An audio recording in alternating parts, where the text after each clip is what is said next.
Gracias, Martín, y buenas tardes a todos, a todas. Buenas tardes, Latinoamérica, buenas tardes, México, y a la doctora Ariano que nos hizo el honor de aceptar la invitación de hoy.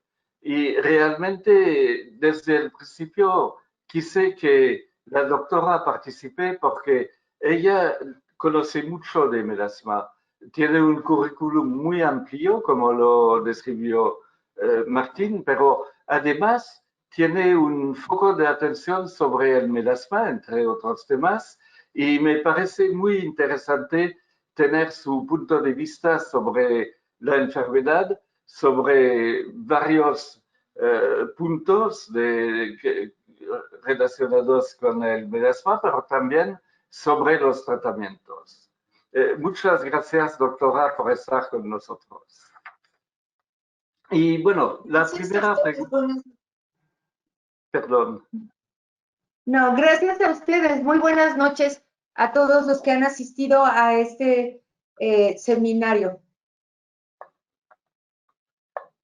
Y la primera pregunta que preparé como no dermatólogo, ustedes lo saben todos, ¿cómo es el diagnóstico del melasma en práctica? Sí, en la práctica diaria, lo que nosotros hacemos cuando vemos a una paciente con melasma, pues realmente el diagnóstico es clínico. La enfermedad es muy clara en su presentación y en su evolución. Y nosotros generalmente hacemos el diagnóstico cuando encontramos manchas, es una dermatosis que es adquirida, o sea, no es de nacimiento, sino que es adquirida generalmente en la segunda o tercera décadas de la vida. Es asintomática en el sentido de que no da prurito o no da ardor, no da ninguna sintomatología local. Sin embargo, genera una gran ansiedad en las pacientes y consultan con mucha frecuencia. Y entonces podemos hacer el diagnóstico cuando vemos manchas hiperpigmentadas en la cara, generalmente son simétricas, generalmente afectan con mayor frecuencia ambas mejillas y el dorso de la nariz. Sin embargo, dependiendo de la fisonomía de la persona, también es común encontrarlas en el labio superior y a nosotros nos ha tocado ver más lo que se ha clasificado como melasma centrofacial, que ocupa, pues como su nombre lo dice, el centro de la cara, pero hay un tipo de melasma que es muy característico, inclusive algunos ya están tratando como de separarlo de este tipo de cuadros, digamos, clásicos, que es el melasma que respeta las zonas de las ramas mandibulares o maxilares. Pero en general así es, son manchas hiperpigmentadas de la cara, generalmente simétricas y centrofaciales. Aquí hay una característica importante y es que a veces las manchas no son homogéneas, o sea, de un solo tono. Y entonces, al no ser homogéneas, generan un problema importante para poder tener un camuflaje de las manchas adecuado. Entonces, a pesar de que las pacientes usan maquillajes, pues no es tan fácil disimularlas. En años recientes, quizás porque antes no les habíamos puesto atención, también se han empezado a describir casos de melasma extrafacial. Al principio, por definición, si el melasma salía en las manchas de la cara, automáticamente ya pensábamos en otros diagnósticos. Sin embargo, ahora se acepta que pueda haber melasma extrafacial en antebrazos, dorso de manos y a veces en el tercio superior y posterior de la espalda. Pero el diagnóstico generalmente es clínico y nos podemos ayudar muy fácilmente con una herramienta de consultorio que es el dermatoscopio, en donde también nos puede como ayudar a confirmar el diagnóstico y sobre todo nos ayuda en forma muy importante para saber si el melasma tiene por debajo de la mancha que se ve aparentemente dilataciones vasculares, telangiectasias o un eritema que pueda clarear al momento de poner el dermatoscopio. Entonces eso nos puede ayudar a hacer este diagnóstico fundamentalmente clínico. Gracias, doctora. Como siempre, el ojo del dermatólogo, que es lo más importante. Y más, muchas veces más importante que cualquier estudio complementario o biopsias o cualquier cosa. En este caso, doctora, no se hacen estudios complementarios habitualmente. Sí, los estudios complementarios podrían dividirse en no invasivos o invasivos, ¿no? Entonces, si realmente tenemos una duda, podemos complementar con una biopsia de piel. Sin embargo, realmente este es un procedimiento que quedaría cuando realmente no tenemos una idea clara si pudiera ser una pigmentación postinflamatoria o hubiera datos razonables para pensar en un líquen a este plano actínico o algún otro de este tipo de enfermedades. Y de los métodos no invasivos, generalmente lo que se utiliza con un gran pues, rango de especificidad y de sensibilidad es la microscopía confocal de reflectancia. Claro que no es tan simple utilizar porque no todo el mundo cuenta con este microscopio. Nosotros tenemos la fortuna de colaborar estrechamente con la Universidad Nacional Autónoma de México a través de la Unidad de Medicina Experimental. Entonces, podemos tener acceso o nuestros pacientes pueden tener acceso a esto, en donde claramente se puede hacer un diagnóstico sin necesidad de una biopsia.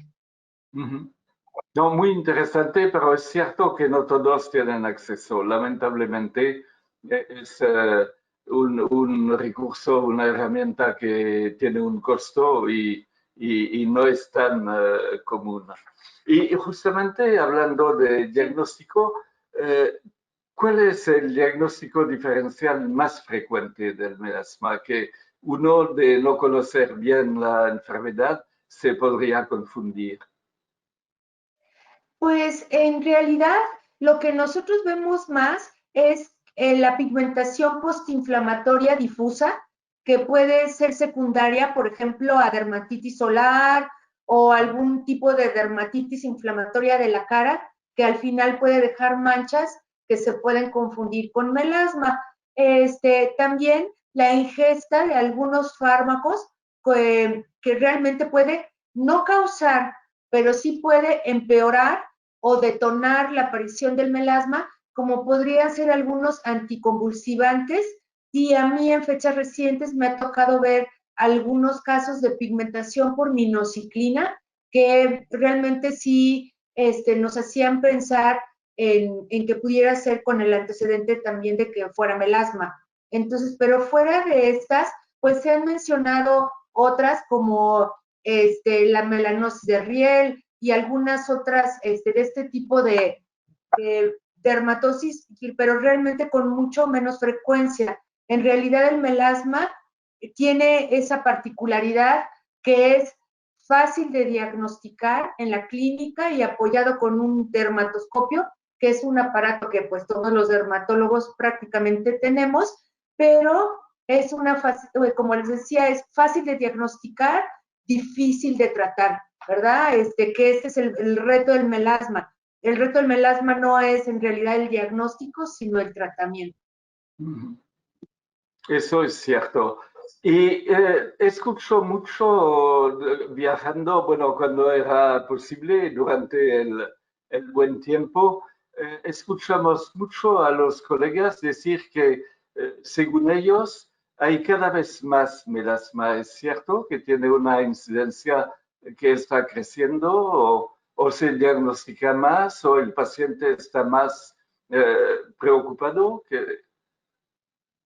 Sí, yo creo que la incidencia del melasma no está aumentando, sino que realmente se ha hecho mucho esfuerzo por crear conciencia de que hay algo terapéuticamente posible y que podemos ofrecerle a los pacientes. Entonces, de ser una enfermedad que antes se consideraba erróneamente como una simple mancha de consecuencias estéticas, pues antes decían, ay, bueno, es que estéticamente es inaceptable. Bueno, eso es una parte pequeña y muy limitada del melasma. Ahora se ha hecho mucho esfuerzo para que tanto los pacientes o las pacientes como los médicos puedan acepten y más bien tengan en la mente que es una verdadera dermatosis, o sea, es una verdadera enfermedad de la piel y que requiere tratamiento y que uno se ocupe de estos pacientes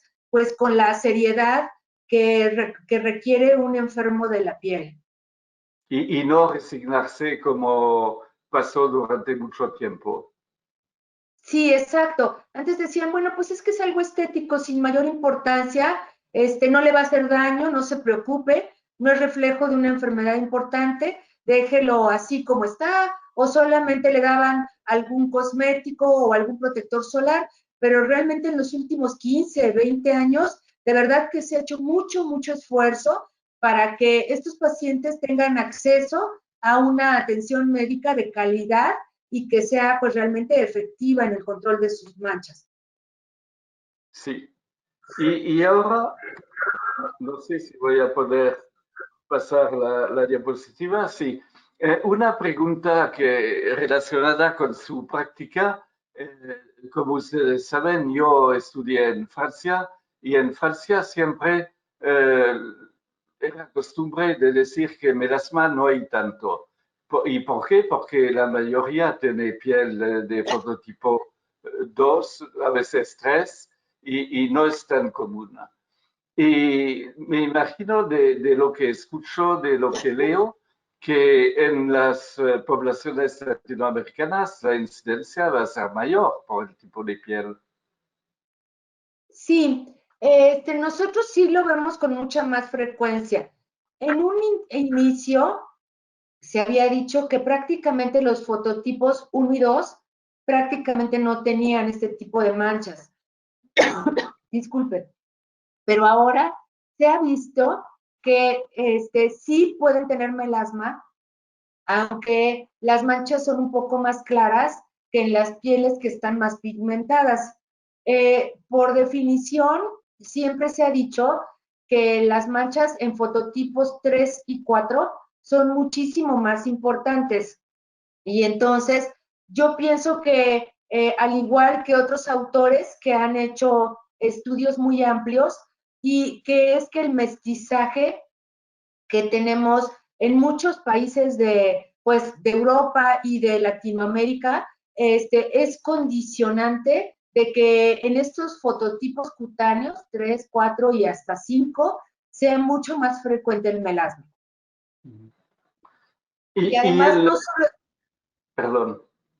perdón. no solo es más frecuente, sino que las manchas realmente en comparación con las de otras poblaciones, realmente es una enfermedad recalcitrante, o sea, nos cuesta trabajo controlar el melasma. No, eso justamente estaba por preguntar. A nivel de los síntomas son más fuertes en caso de fototipo más alto, ¿verdad? Sí, exactamente. Las manchas contrastan en forma muy importante por ser muy oscuras. Y fíjese que característicamente se ha dicho que el melasma tiene límites difusos, pero realmente en los últimos años a mí me ha tocado ver manchas que están perfectamente bien demarcadas, o sea que uno sabe muy bien dónde empieza o dónde termina esta mancha, y como les mencionaba hace un rato, esto hace muy difícil el poder ocultarlas. Entonces realmente son manchas hiperpigmentadas que generan mucha molestia y mucha afección en la calidad de vida de los pacientes que las tienen, que las presentan. Y bueno, ahora hablamos de la patogénesis del melasma y como siempre estamos diciendo, no se conoce perfectamente. Creo que en medicina tenemos suerte cuando realmente la patogénesis es clarísima, se describe en forma muy precisa y sabemos muy bien cuál es el mecanismo. Pero a pesar de eso, me parece que hicimos progresos estos últimos años en este campo y que hay muchas más explicaciones, hay más detalles y la patogénesis se está enriqueciendo un poco día a día y tenemos papers y publicaciones constantes para traer precisión a este nivel. ¿Qué opina?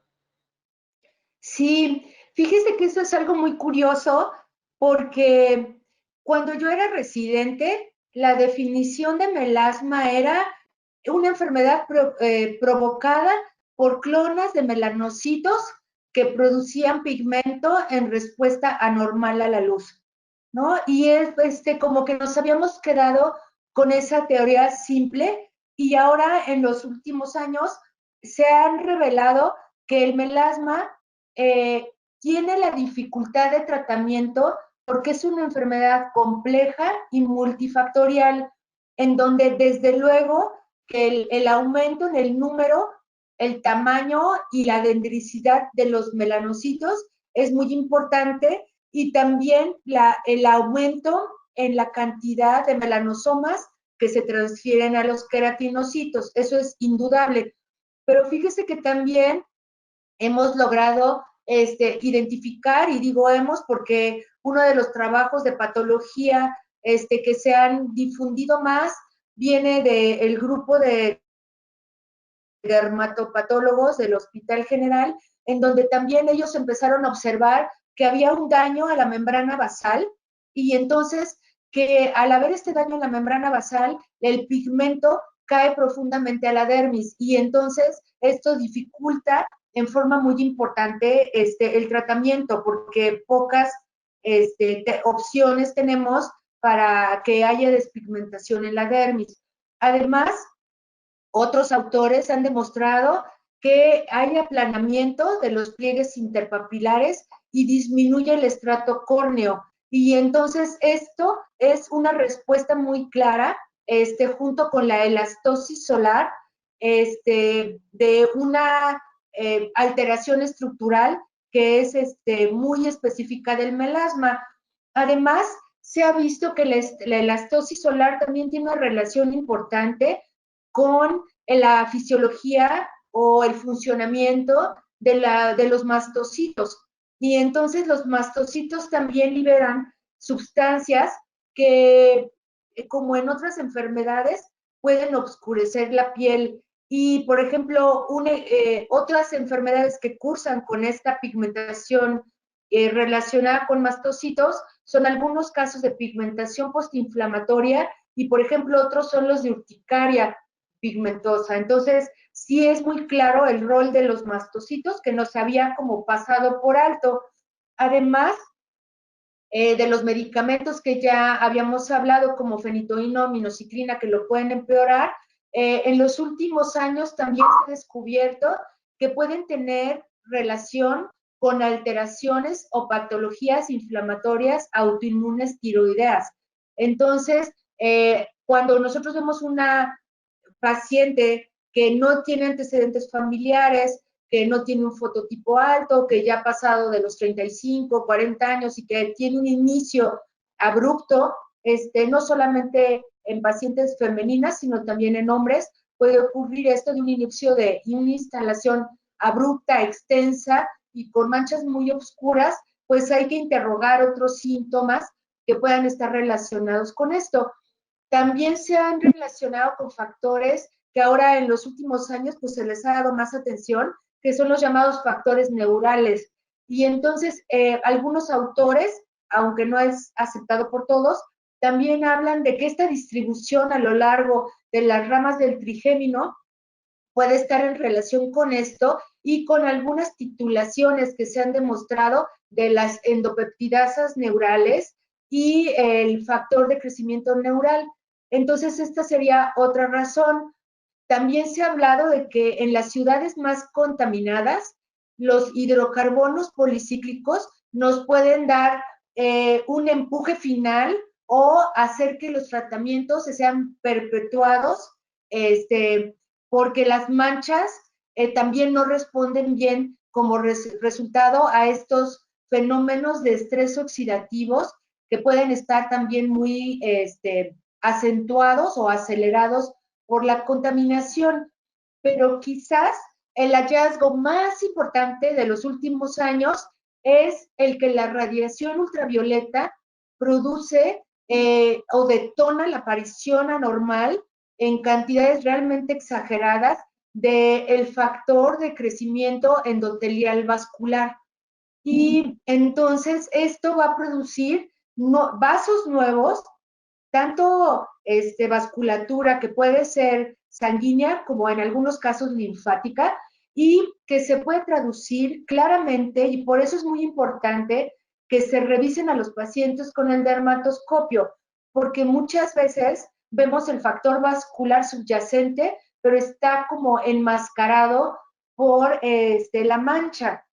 Y en estos casos es muy importante avisárselo a los pacientes porque cuando se desaparece o se aclara la mancha, se hace muy evidente, pero muy, muy evidente, esta mancha vascular o este componente vascular. Y a veces les preocupa mucho, y yo me acuerdo hace pues también muchos años en que decían que esto era resultado a veces del uso de esteroides tópicos, pero ahora se ha visto que no es ese resultado, que no se asocia con un evento adverso de estos esteroides tópicos, sino que es un componente estructural y de funcionamiento en el melasma. Entonces es muy importante que ahora los nuevos tratamientos que nosotros pensamos que van a ser mucho más efectivos son los que vayan a atacar en forma importante este componente, pues no solo en la cantidad de citocinas relacionadas con el factor vascular, sino con la dilatación que puede ser a veces hasta permanente o persistente en estas zonas de daño vascular subyacente. Sí, eso estaba por preguntar, pero ya me contestó. El componente vascular es un poco la última tendencia, digamos, lo último que se publicó, que se descubrió de alguna forma, fue la parte vascular. Sí, Y así acá, es. y acá tengo a ver, tengo un dibujo, una figura que encontré en la literatura y me parece que resume perfectamente lo que usted ha dicho. Esta coordinación, pero negativa, de varias células y no solo, como lo decíamos durante nuestros estudios, el melanocito que produce más y viene el melasma. Hay mucho más que eso, eso lo creo también, sí. Sí, Y a por eso nivel es de que, los... Sí, perdón. sí, por eso es que el tratamiento yo creo que se nos ha dificultado porque lo veíamos como factores aislados y no como un todo que es multifactorial, ¿no? Que tiene la predisposición genética por el mestizaje, por los fototipos altos, pero sobre todo por esta alteración vascular y de citocinas que es muy profunda y muy compleja. Entonces, aunque no la entendemos realmente qué es lo que el factor primario, sí ya tenemos varios puntos donde podemos atacar sobre todo este componente de telangiectasias que nos complicaba mucho los tratamientos. Sí, eso es cierto. Y la predisposición familiar es algo cierto en su práctica. Sí, sí, Sí. sí, sí, sí. Hay familias de melasma, podemos decir, ¿no? Sí, casi Lamentablemente. es. Sí, casi es lo primero que les preguntamos, si hay otros miembros afectados, como hermanas o primas, en la primera o segunda generación, sus mamás o también los padres, porque siempre que hablamos de melasma, pensamos en la madre o en las mujeres de la familia, pero hay que recordar que también 10% de los casos se pueden presentar en hombres. Entonces también hay que tomarlo en cuenta porque pues esto sería como una llamada de alerta para que también les podamos dar un tratamiento adecuado. Sí. Y de lo que sepa, no se estudió mucho de los factores genéticos involucrados en esta predisposición. Sí, bueno, exactamente cuáles son los genes involucrados, no, pero sí se ha visto un perfil, digamos, genético que altera la expresión de algunas moléculas que pueden detonar el funcionamiento anormal de los melanocitos, ¿no? Sobre todo ahora en los últimos años también se han visto estudios acerca de estos miRNA que se pueden expresar de manera diferente dependiendo de la población o del grado de mestizaje que puedan tener.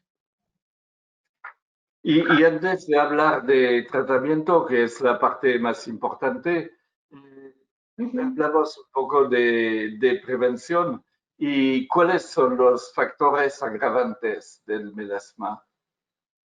Sí, bueno, el tratamiento del melasma debe de empezar con una historia clínica minuciosa. Como decíamos, ya preguntando los antecedentes genéticos, la ocupación para saber cuántas horas de sol o de luz visible tiene de exposición una persona. Y además, algo que es muy importante es ver los factores agravantes. No sé si en otros países, pero en mi país, con mucha frecuencia, tenemos la costumbre de que si aparece una mancha oscura, la queremos exfoliar a través de algunos, por ejemplo, jabones que tienen estas microesferas, a veces con esponjas abrasivas, a veces con tratamientos cosméticos que son exfoliantes, pero que no están totalmente indicados para este tipo de problema. Y eso con la fricción o la microdermoabrasión constante, pues nos puede oscurecer más la mancha y dar un efecto negativo, ¿no? Y además es muy importante, pues, revisar otros factores agravantes, como puede ser el uso de cosméticos. Por ejemplo, hay cosméticos que están hechos derivados de cítricos y como sabemos los oralenos todos pueden oscurecer la piel. A veces utilizamos algún tipo de maquillaje que no tiene una protección adecuada de todo el espectro de la luz como único fotoprotector, lo cual también no estaría indicado. Y otro factor que yo he visto que es totalmente, pues, agravante es el que las personas no observen una fotoprotección adecuada. Por ejemplo, mucha gente dice, es que yo me puedo asolear el cuerpo y nunca me asoleo la cara. Bueno, pues la piel es un solo órgano y ya vimos que el melasma es una enfermedad multifactorial, de tal manera que eso, pues, no es posible, ¿no? Entonces, identificamos bien eso en la historia clínica y algo que nosotros ponemos mucha atención es qué medicamentos o qué despigmentantes han utilizado y estos de qué manera los han usado y por cuánto tiempo, que para nosotros es un dato crucial para poder explicar el tratamiento como nosotros lo entendemos y que se pueda adaptar a las necesidades de los pacientes. Y el factor hormonal también tiene un impacto. Sí, el factor hormonal sí tiene un impacto. Se ha visto ahora que hay dos picos de incidencia de melasma. Uno, bueno, pues durante la edad reproductiva, en donde se ha visto que el melasma puede aparecer en forma importante durante el embarazo y que se va haciendo más recalcitrante dependiendo del número de gestaciones. Antes se hablaba mucho de los anticonceptivos hormonales. Sin embargo, ahora los anticonceptivos hormonales son de muy alta calidad y refinamiento y de baja dosis, de tal manera que ahora hemos visto menos casos relacionados con el antecedente de tener, por ejemplo, un implante anticonceptivo o con un dispositivo que libere pequeñas cantidades de hormonas. Entonces, realmente los casos que hemos visto más son relacionados al embarazo, pero no a los anticonceptivos sistémicos.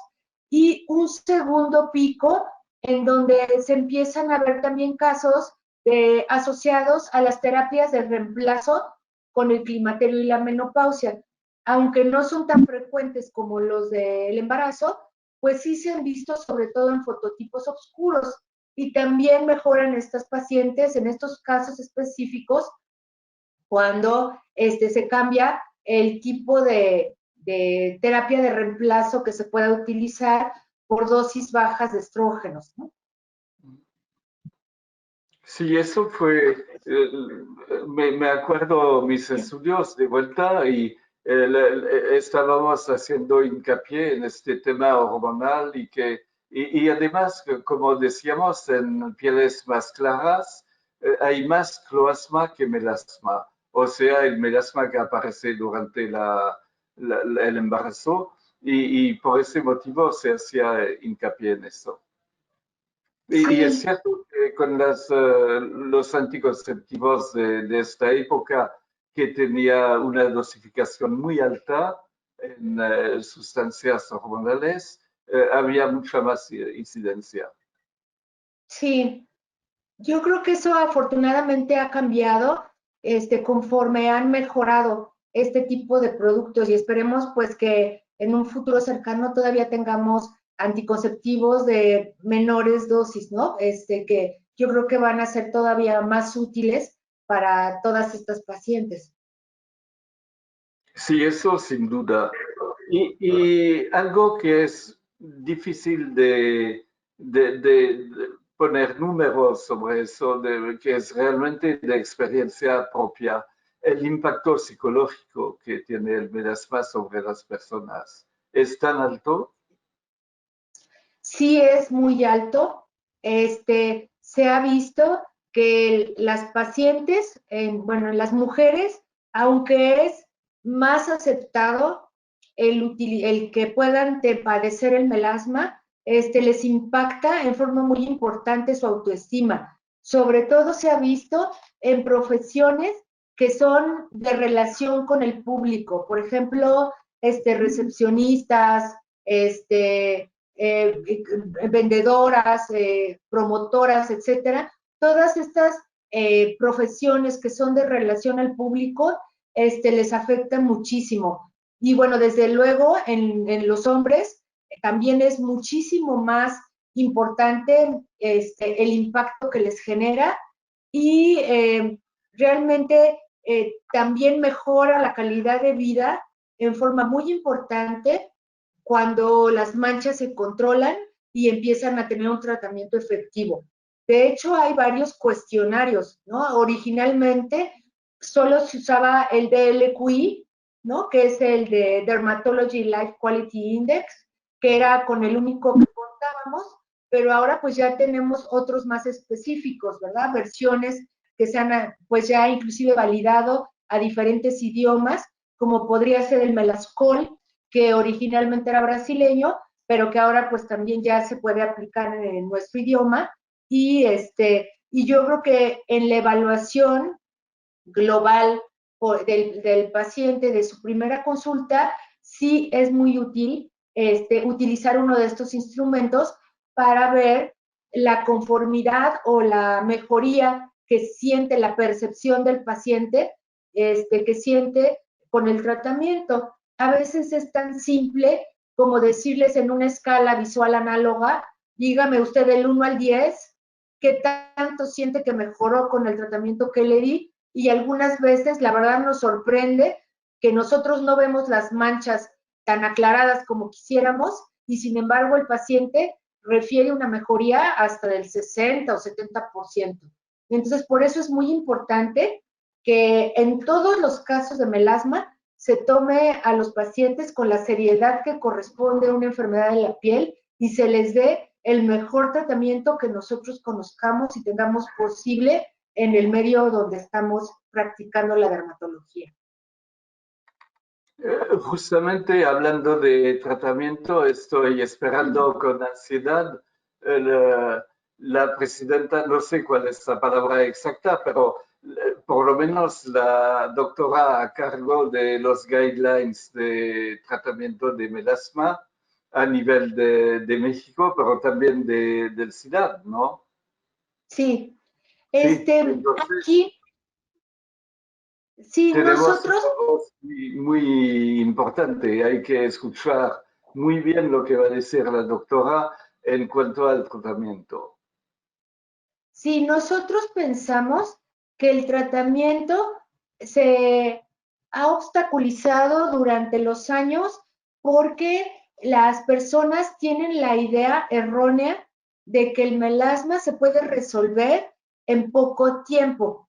Nosotros pensamos que el melasma debe tener un tratamiento mínimo de 8 meses y dividimos el tratamiento en una fase de despigmentación intensiva, que son los primeros 2 meses, y dependiendo de la respuesta a esta fase de despigmentación intensiva, sabemos si podemos pasarlos a una fase de mantenimiento o no. Entonces, aquí el gold estándar que se ha tenido de siempre para la despigmentación ha sido la hidroquinona. Sin embargo, también ya hay otras moléculas que se han utilizado con buenos resultados y que se pueden combinar. Entonces, bueno, lo primero que nosotros hacemos es que el paciente tenga una fotoprotección efectiva.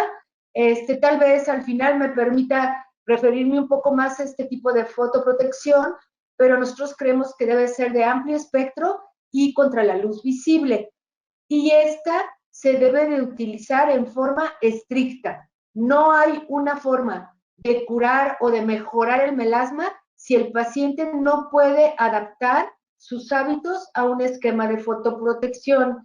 Y esto implica, como ya sabemos todos, no exponerse en forma intencional al sol, ninguna parte del cuerpo. Además, es muy importante, así muy importante, que utilicen cuando están fuera sombrero. Las viseras que por muchos años se recomendaron, la verdad es que no son útiles. Tiene que ser un sombrero, sus gafas oscuras y por supuesto un fotoprotector de larga duración y de preferencia con tinte, ¿verdad? Y esto podría ser uno de los pasos. Entonces, lo que nosotros hacemos es, primero, como se sabe que el melasma tiene la barrera cutánea alterada y entonces tienen una piel deshidratada y con diferentes rangos de pérdida de humectación, entonces pedimos que laven con un jabón suave, un Sindex de preferencia, muy suavemente sin frotar la cara, secar también muy suavemente, palmeado, después aplicar un hidratante en forma completa en toda la cara y utilizar, dependiendo del tipo de melasma, algunos, digamos, peculiaridades, ¿no? Si yo veo que el melasma es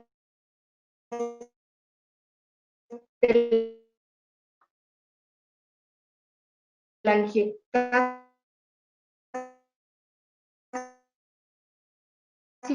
en donde tiene un componente vascular importante, es un gran examen.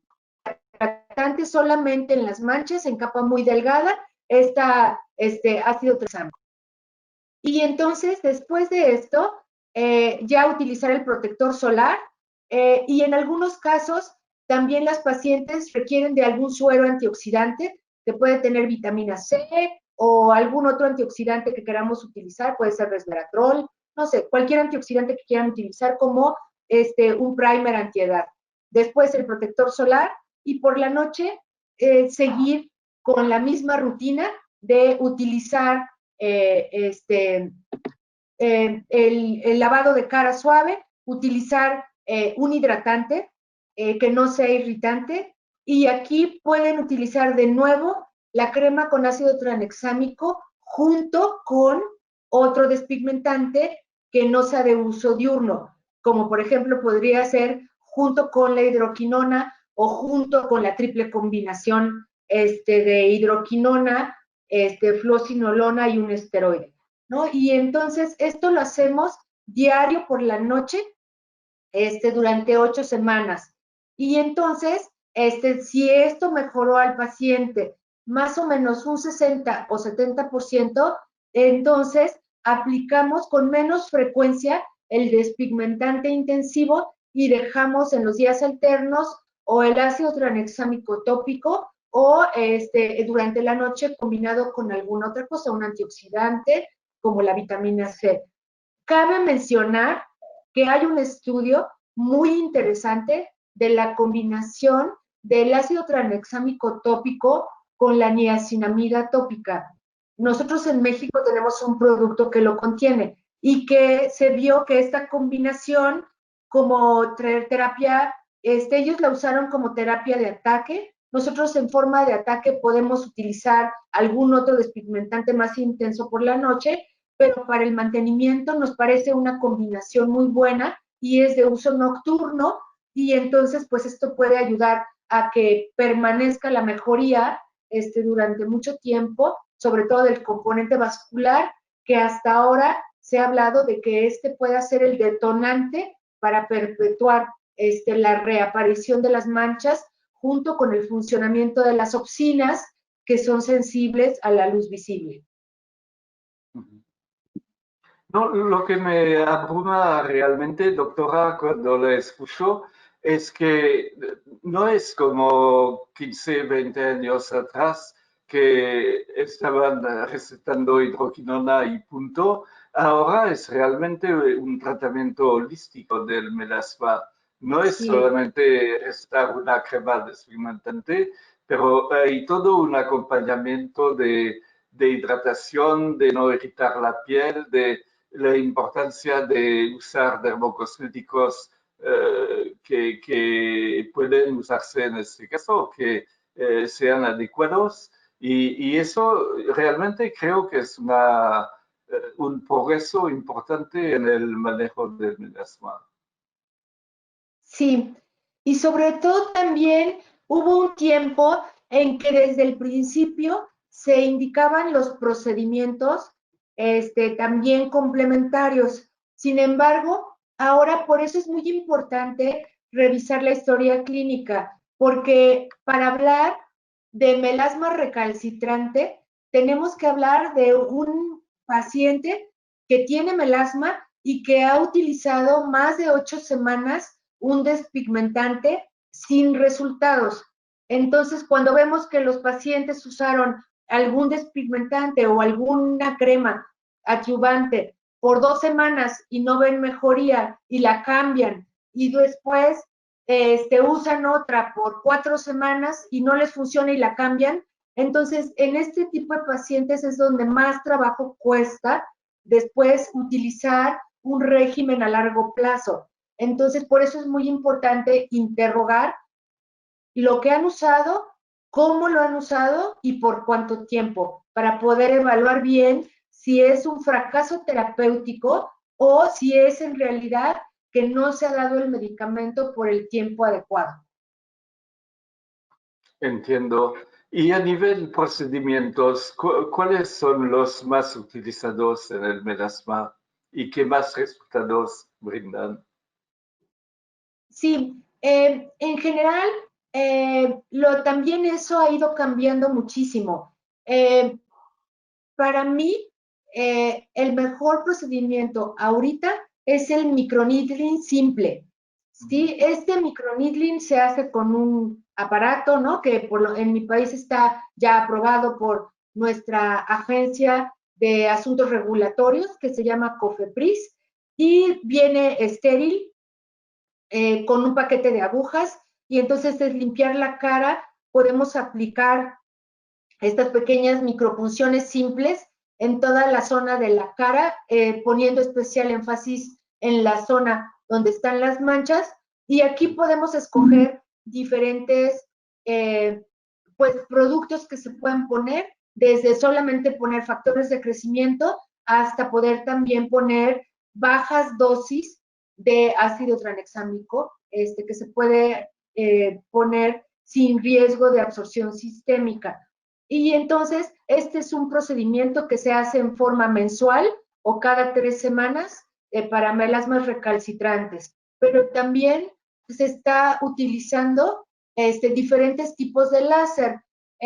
Nosotros hemos visto en algunas publicaciones que se tiene que aplicar con cuidado este tipo de tratamientos con láser. Generalmente el que se ha usado es el ND-Jack como Q-Switch con un protocolo que se llama de toning. Y entonces, también con buenos resultados, nada más que hay que poner cuidado porque en algunos casos donde el tratamiento es agresivo o muy seguido, pueden quedar manchas claras en algunas zonas que se ven pues todavía más evidentes porque la zona circundante tiene melasma. También se había usado la luz pulsada y algo que a mí me parece que está al alcance de todos los dermatólogos y que se puede sumar al tratamiento con gran efectividad, son los peelings superficiales y seriados, que pueden ser con alfa hidroxiácidos buferizados o también con el ácido salicílico, con los que nosotros también hemos tenido buenos resultados como coadyuvantes. Entonces, nosotros por eso primero hacemos las 8 semanas de tratamiento, vemos que el paciente realmente ha sido cumpliendo adecuadamente, adherente al tratamiento, y si vemos que es un paciente que sí puede cumplir un tratamiento tópico, entonces ya a partir de la 8ª semana empezamos a utilizar pues este tipo de procedimientos que nos han resultado bastante buenos y útiles para disminuir el tono de la mancha. Y como, un poco como conclusión, antes de ver las preguntas que hay, estoy seguro que hay muchas. ¿Cuál es el dato para usted, el dato más importante en el melasma durante los últimos 10 años? Si podemos hablar de una revolución en el melasma, ¿cuál fue? Pues serían dos, principalmente. Una ha sido el comprobar lo que se tenía como algo de un parámetro estructural, porque ya hace más de 10 años, por ejemplo, yo oía a la doctora Yolanda Ortiz y a la gente que conformaba su grupo de hablar del melasma telangiectásico, ¿no? Y que era difícil de tratar, y ahora, bueno, se ha comprobado que no solo estructuralmente, sino que funcionalmente tiene una razón vascular de irregularidad en factores de crecimiento que se pueden controlar a través, con mucha seguridad, a través de productos tópicos. Sabemos que la evolución del ácido tranexámico ha sido, pues sí, ya en algunos años.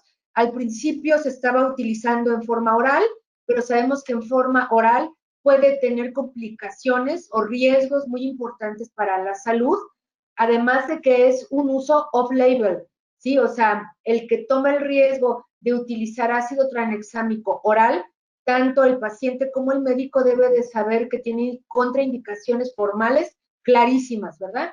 Como son el antecedente de coagulopatías, sí, de trastornos trombóticos, el que el paciente fume, ¿sí? O que tenga algún problema de infartos previos, hipertensión arterial, etcétera. Cada vez se amplían más estas medidas en donde se tiene que tener seguridad para la forma oral, pero se ha logrado reducir en forma muy importante la dosis para forma tópica, ¿sí? Entonces, al principio se hablaba hasta de usar 250 miligramos cada 12 horas, lo cual no era una dosis tampoco tan elevada, pero se veía que al suspender esta dosis, pues realmente el melasma regresaba en el 57% de los casos en 3 meses, por lo que se empezaron a utilizar formulaciones tópicas. Y de estas fórmulas tópicas hay, en microinyecciones que también no son tan recomendables porque puedes dejar también estas manchas blancas cuando que ya están cada vez más reportadas en microinyección.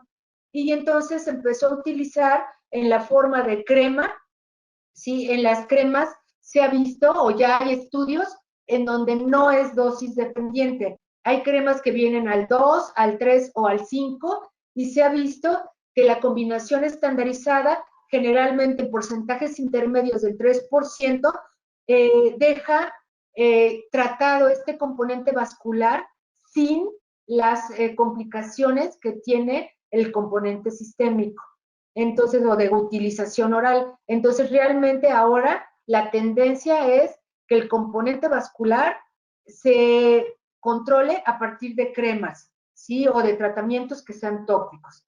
Y la segunda cosa que a mí me ha parecido que ha sido una revolución en el conocimiento del tratamiento del melasma es el saber que los mismos receptores que se tienen en la retina para localizar la luz visible, que son las opsinas, especialmente la opsina número 3, en el caso de los melanocitos, pues que son receptores de luz visible y entonces se pueden bloquear utilizando un protector solar que no solo sea de amplio espectro, sino que también tenga pigmentos, ¿verdad? Como óxido de hierro, óxido de zinc, dióxido de titanio, que puedan bloquear la luz visible, sobre todo ahora que hemos pasado tantas horas con luz artificial y bueno, dentro de nuestras casas, hemos visto que estos protectores solares que tienen el componente contra luz visible es muy importante.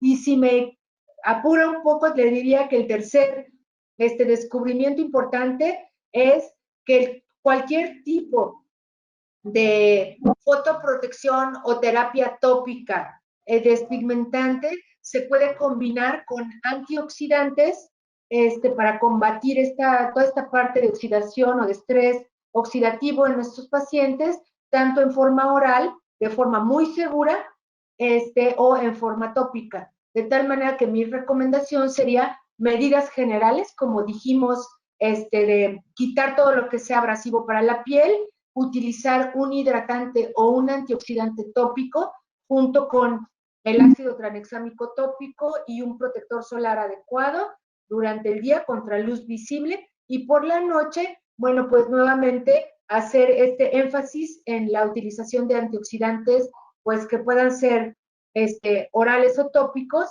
pero que sean combinados también con estos despigmentantes o este régimen despigmentante que podamos escoger para nuestros pacientes. Sí, la verdad que la evolución durante estos últimos años fue importante. Sí, sí, así es. Y muchas gracias, doctora, por toda esta enseñanza y esta información muy útil. Y vamos a ver las preguntas, a ver si Francisco tiene acceso a las preguntas.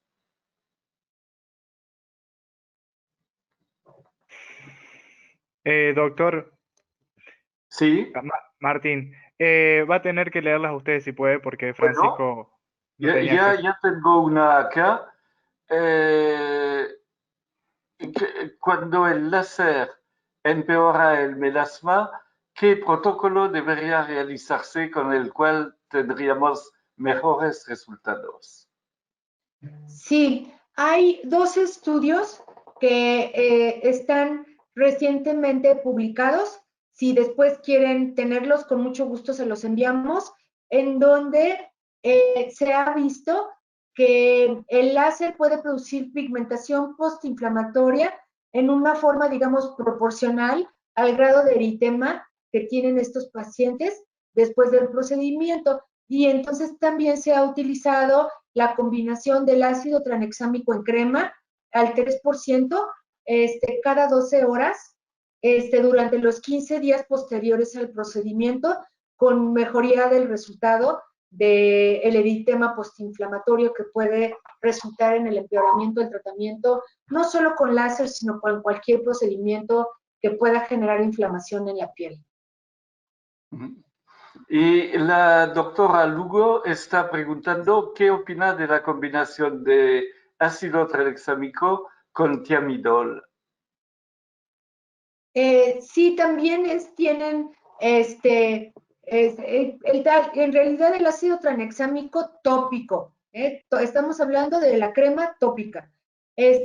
Puede combinarse con cualquier despigmentante que ustedes quieran porque no impacta en ningún mecanismo enzimático de la producción de pigmento. El mecanismo de acción es otro. Entonces lo pueden utilizar solo o combinado con el despigmentante que quieran con muy buenos resultados. Entonces, por ejemplo, en una persona que sea alérgica a la hidroquinona o que le produzca irritación, la niacinamida con el ácido tranexámico o el tiamidol o cualquier otro despigmentante no fenólico puede ser utilizado con buenos resultados. Y después, la doctora Barrios que pregunta si el ácido acelaico se puede combinar con la triple terapia tipo Triluma. Disculpe, no escuché el final de la pregunta. Si el ácido Sí. acelaico se puede combinar con la triple terapia de tipo Triluma. Sí, claro que sí. De hecho, en pieles en donde nosotros hemos visto, por ejemplo, inclusive no melasma, sino también en pigmentación postinflamatoria secundaria al acné, también hemos utilizado la triple combinación por las noches y aquí, y bueno, y en el día que, en la mañana, antes del protector solar, o durante el mantenimiento pueden hacer un mantenimiento con esquema de reducción de la triple combinación con ácido acelaico con muy buenos resultados. Yo lo que les recomiendo en el caso de que usen la triple combinación es que utilicen un lavado muy suave por la noche, apliquen un hidratante, de preferencia de crema de tarro que sea más pesado para que amortigue un poco la penetración de la triple formulación y que acuérdense que es una cantidad muy pequeña solamente en el área de las manchas y esto es por la noche y seguramente que van a tener muy buenos resultados porque es como nosotros hemos logrado que los pacientes toleren sin mayor problema el uso de estas triples combinaciones por la noche. Y yo no les recomiendo que usen en forma simultánea, por ejemplo, al mismo tiempo en la noche ácido acelaico con la triple, pero sí en días alternos les puede funcionar muy bien o utilizar por la mañana ácido acelaico y por la noche la triple combinación. Gracias. Y la doctora Diana Medina que le manda saludos y le pregunta lo que opina del uso de cisteamina alternado con el ácido tranexámico. Sí, también, buenas noches, Diana, mucho gusto en saludarte. Sí, también se puede, utilizar en forma conjunta sin ningún problema. ¿Y cuánto tiempo es necesario para ver resultados con el tranexámico? Pues los estudios que tenemos en la mano muestran que la mejoría empieza alrededor de la cuarta y la sexta semana y que se debe mantener por lo menos el tratamiento durante 12 semanas. Y después de esto, si se suspende la aplicación tópica, se espera que pueda haber una recurrencia, nunca como al principio de la terapéutica, pero sí una recurrencia hasta en un aproximadamente 45 al 60% de los pacientes, pero reiniciando el tratamiento, pues se puede volver a conseguir la mejoría. Entonces es un tratamiento que, por ejemplo, el uso del ácido tranexámico, que es muy noble, porque lo puedes utilizar durante 12 semanas seguidas, si por alguna razón lo tienes que suspender, al reiniciarlo vas a volver a tener los mismos resultados.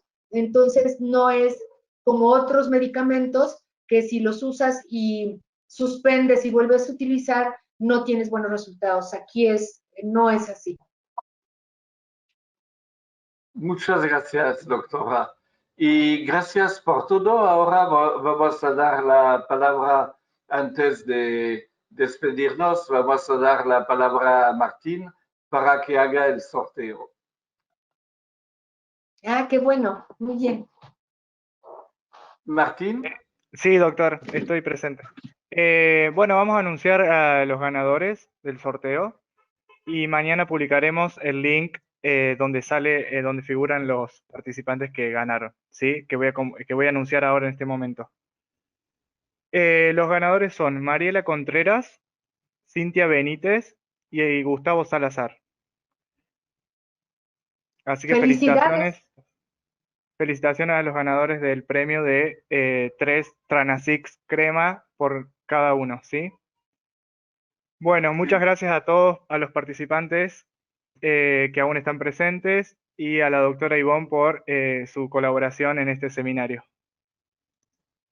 Muchas gracias a ustedes por la invitación y esperemos que estos consejos les puedan ser útiles con sus pacientes y bueno, que nos escriban también, porque a veces uno como que da la plática y después ya no supimos qué experiencia tuvieron. Entonces, espero que nos puedan escribir para decirnos a ustedes qué experiencias han tenido y cómo les ha ido con sus pacientes y si han tenido pues la misma experiencia que yo con el uso de este tipo pues, de tratamiento integral holístico, como decía el doctor Biel, para nuestros pacientes de melasma.